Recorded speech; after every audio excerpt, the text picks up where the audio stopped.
The federal government, through the Universal Basic Education Commission, has announced an ambitious plan to reintegrate approximately 17 million out-of-school children into the educational system within the next 4 years. The executive secretary of the commission made this known while addressing the newsmen in Abuja, says that nearly half of these children are already enrolled in various Quranic schools. So currently we have about 17 million children out of school.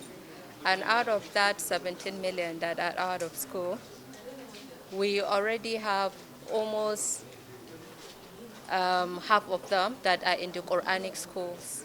So what we're trying to do, working with relevant agencies, is within the next 2 to 3 years, we're able to at least bring basic education into the lives of 10 million out-of-school children. That's the minimum we're targeting.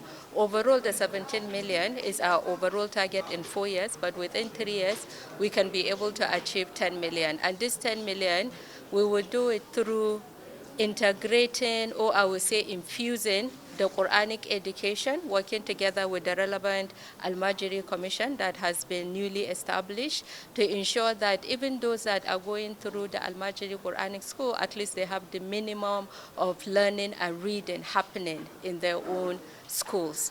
At the same time, UBEC, working with other relevant commissions, are working directly, particularly with SUBEBs, will ensure that we have the necessary infrastructure, conducive learning materials, as well as environment to ensure even those that have dropped out, we bring them back into schools, and going through also the community approach of working with traditional and religious leaders, as well as the parents themselves, to be able to ensure that they enroll their children in school and they keep them there until they complete minimum of basic education without dropping out.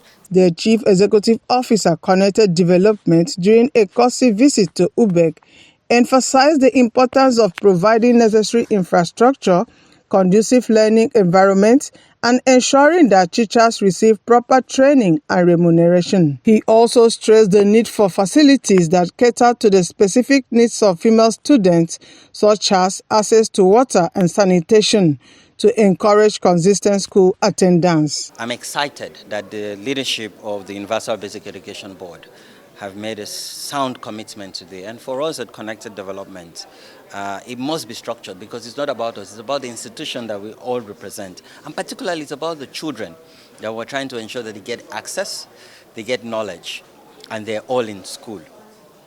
So Connected Development is in the 36 states and the FCT. And the exciting part about Universal Basic Education is you have the State Universal Basic Education Board that we've been engaging. But with this partnership, what it means is we're going to scale in terms of accelerating progress, reducing the numbers of our school children, working with critical partners, particularly religious and traditional institutions, to ensure that their wards go back to school, but also parents and teachers. Because as we do this work, we must ensure teacher training, we must ensure better remuneration, but we must also ensure adequate funding in terms of the infrastructure that is needed. Every class must be conducive for children, particularly girls, because we know that when they're on their menses, without water, without toilet, they will not be able to go to school. But this leadership has also shown inspiration. And this also says that when we send children to school, particularly girls, they can grow up and become people like Aisha, who is now the executive secretary of this important education agency.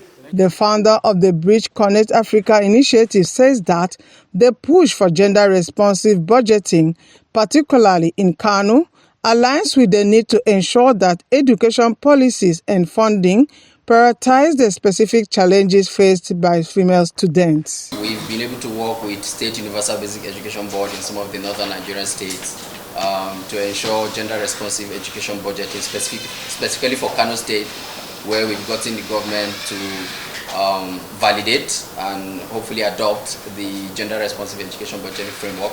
And the key goal there is to ensure that girls can be prioritized. We could also ensure that they get 12 years of compulsory education, at least with some government intervention.